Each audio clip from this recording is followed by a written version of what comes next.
اللہ ہی اللہ کیا کرو، دکھ نہ کسی کو دیا کرو، جو دنیا کا مالک ہے نام اسی کا لیا کرو۔ تکمیلی تلبینہ، طاقت، صحت اور شفا کے لیے سنت اور طب نبوی کا بہترین نسخہ۔ ناظرین، کیا آپ بھی خوشحال مالداروں کی طرح کامیاب بزنس کر کے ہزاروں اور لاکھوں روپے کمانا چاہتے ہیں؟ اگر آپ کی ہاں ہے تو آج ہی سے اپنے علاقے میں تکمیلی تلبینہ کا آسان بزنس کرنا شروع کریں اور چند ہی مہینوں میں کامیاب بزنس مین بننے کے طریقے بہترین تجربوں کے ساتھ سیکھیں۔ بزنس مین بننے کا یہ موقع کہیں آپ کے بھی ہاتھ سے چلا نہ جائے، اس لیے ابھی ہم سے رابطہ کریں۔ 9890963757 تکمیلی food products private limited, Malegaon, India. السلام علیکم ورحمۃ اللہ وبرکاتہ۔ ناظرین، استقبال ہے، سواگت ہے آپ کا viral news live studio Jalgaon, Maharashtra, India میں۔ میں آپ کا میزبان مفتی محمد ہارون ندوی۔ آئیے انٹرنیشنل ٹاپ 5 نیوز، دنیا کی 5 بڑی خاص اہم خبروں پر نظر ڈالتے ہیں۔ لیکن سب سے پہلے میں اپیل کروں گا کہ جو ساتھی نئے ہیں اور ابھی تک اس بے باک سچے چینل سے جڑے نہیں ہیں، اگر آپ چاہتے ہو کہ آپ کو ملک بھارت کی اور پوری دنیا کی صحیح اور سچی خبریں دیکھنے اور سننے کا موقع ملے تو پلیز آپ اس چینل کو سبسکرائب کر لیجئے، بیل آئیکن گھنٹی کے بٹن کو بھی دبا دیجئے تاکہ ہماری ہر ویڈیو، ہر خبر آپ کو آپ کے موبائل پر مل سکے۔ اور ہاں ناظرین، ہم ہر روز ایک اپیل کرتے ہیں کہ پلیز، یہ ایک پرائیویٹ چینل ہے اور چینل چلانے کے لیے پوری ایک ٹیم کام کرتی ہے، بڑا روپیہ پیسہ خرچ ہوتا ہے۔ اگر آپ چاہتے ہو کہ ایسے چینل جو ظلم اور ظالموں کے خلاف بے باک انداز میں بول رہے ہیں، اگر آپ چاہتے ہو کہ ایسے چینل مضبوط ہوں، آگے بڑھیں، تو پلیز آپ چینل کی فائنینشیل ہیلپ، مالی تعاون، مالی مدد ضرور کیجئے۔ اسکرین پر آپ نظر ڈالیں، ہمارے چینل کا بینک اکاؤنٹ نمبر بھی دیا گیا ہے، اور اگر آپ آن لائن پیسہ بھیج کر مدد کرنا چاہتے ہیں تو گوگل پے، فون پے اور پے ٹی ایم تینوں کا ایک ہی نمبر ہے، 9637541786۔ اللہ نے جو بھی آپ کو طاقت دی ہے اس اعتبار سے ہر دن یا ہفتے میں یا مہینے میں ایک بار ہی صحیح 200، 500، 1000 جو بھی آپ مدد کر سکتے ہیں مدد کیجئے، چینل کو مضبوط کیجئے، ہمارا ساتھ دیجئے۔ ناظرین، پہلی بڑی خبر اس وقت میری نگاہوں کے سامنے آ رہی ہے غزہ کے حالات کو لے کر۔ آپ جانتے ہیں کہ غزہ میں اسرائیلی آتنکوادیوں نے آتنکواد کا ننگا ناچ کھیلا اور تقریباً اب یوں سمجھیے کہ 26,000 سے زیادہ اہل ایمان وہاں پر شہید ہو چکے ہیں۔ ان 26,000 میں تقریباً 10,000 تو معصوم چھوٹی چھوٹی جانیں ہیں، چھوٹے چھوٹے بچے ہیں، اور 9,000 کے قریب عورتیں ہیں۔ اس طریقے سے 26,000 سے زیادہ وہاں پر اہل ایمان شہید ہو چکے ہیں۔ غزہ کے حالات اتنے برے ہیں کہ اب پوری دنیا کے انسانوں کو اس پر یوں سمجھیے کہ کہیں نہ کہیں رحم آ رہا ہے۔ اس وقت خبریں آ رہی ہے کہ امریکہ میں غزہ میں جنگ بند کی جائے، اس کے لیے امریکہ میں آندولن اور مظاہرے ہو رہے ہیں۔ روسی رابطوں کی بھی تحقیق کی جائے، ایسا نینسی کا بڑا بیان آیا ہے۔ امریکہ کے ایوان نمائندگان کی سابق اسپیکر نینی پیلوسی نے غزہ میں جنگ بندی کے حق میں اور فلسطینیوں کی ہلاکتوں کے خلاف بڑھتے ہوئے احتجاج کے پیچھے روسی رابطوں کا شبہ ظاہر کیا ہے۔ ان مظاہروں کے بارے میں ان کا کہنا ہے کہ ایف بی آئی کو تحقیقات کرنا چاہیے، نیز اس چیز کو بھی دیکھا جانا چاہیے کہ جنگ بندی کا مطالبہ کرنے والوں کو فنڈنگ کہاں سے ہو رہی ہے۔ پیروسی نے اس امر کا مطالبہ CNN کو دیے گئے ایک انٹرویو میں کیا ہے۔ ان کا یہ انٹرویو ایسے موقع پر سامنے آیا ہے کہ امریکہ میں جب صدر جو بائیڈن کی انتخابی مہم کی شروعات ہے اور عوامی سطح پر اسرائیل کی غزہ میں جنگ کے حوالے سے جو بائیڈن انتظامیہ کی پالیسی زیر تنقید آ رہی ہے۔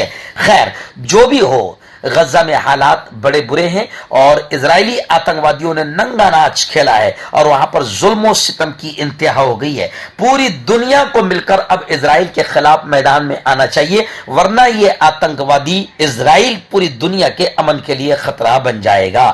حالانکہ خبریں یہ بھی آ رہی ہے کہ مجاہدین کسی بھی طریقے سے پیچھے ہٹنے کو تیار نہیں۔ اب 4 مہینے مکمل ہو جائیں گے، امریکہ اور اسرائیل مل کر بھی مجاہدین کو ختم نہیں کر پایا ہے۔ ہے. مجاہدین ہر حال میں الحمدللہ ڈٹ کر اسرائیلی آتنکوادیوں کا اور امریکی آتنکوادیوں کا مقابلہ کر رہے ہیں. کسی بھی طریقے سے وہ پیچھے ہٹنے کو تیار نہیں ہے.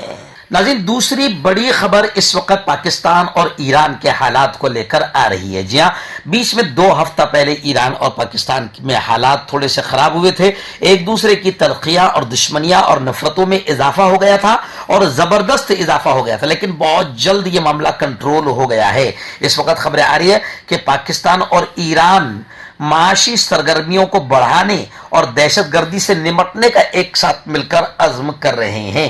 پاکستان اور ایران نے سرحدی علاقوں میں معاشی سرگرمیوں کو بڑھانے اور دہشت گردی سے مشترکہ طور پر نمٹنے کے عزم کا اظہار کیا ہے. پاکستان کے نگراں وزیر خارجہ جلیل عباس جیلانی نے ایرانی وزیر خارجہ حسین امیر عبداللیان کے ہمراہ پیر کے روز مشترکہ پریس کانفرنس کرتے ہوئے کہا کہ ایرانی وزیر خارجہ سے ملاقات کے دوران باہمی مفاد کے مختلف امور پر بات چیت ہوئی. پاکستان کے نگراں وزیر خارجہ جلیل عباس جیلانی نے کہا کہ دہشت گردی کا مسئلہ دونوں ملکوں کے لیے مشترکہ چیلنج ہے. انہوں نے کہا کہ مضبوط تعلقات دونوں ممالک کی ترقی کے لیے اہم ہیں. ایران سے تعلقات اور مختلف شعبوں میں تعاون کو وسعت دینے کی خواہش مند ہے. دہشت گردی کے خلاف مشترکہ کارروائی کی ضرورت ہے.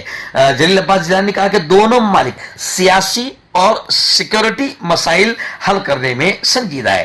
دہشت گردی دونوں ملکوں کے لیے ایک خطرہ ہے. پاکستان اور ایران نے سرحدی علاقوں میں معاشی سرگرمیوں کو بڑھانے اور دہشت گردی سے مشترکہ طور پر نمٹنے کے عزم کا اظہار کیا ہے. آپ کا پرسنل ڈاکٹر شاویز سیکسولوجسٹ. کسی بھی سیکس کی پرابلم کو لے کر آپ مجھ سے کبھی بھی کانٹیکٹ کر سکتے ہیں. اس کے علاوہ اگر آپ کو شوگر ہے، بنا انگریزی دوائی، بنا پرہیز کے آپ کا شوگر ختم ہو جاتا ہے، بواسیر خونی ہو یا مسے والی ہو، نسوں کا درد، جوڑوں کا درد، گٹھیا بھائی، ابھی کانٹیکٹ. ناظرین، اسرائیل کو لے کر اور 2 بڑی خبریں آ رہی ہے. غزہ اسرائیل کے حالات کو لے کر 2 بڑی خبریں آ رہی ہے.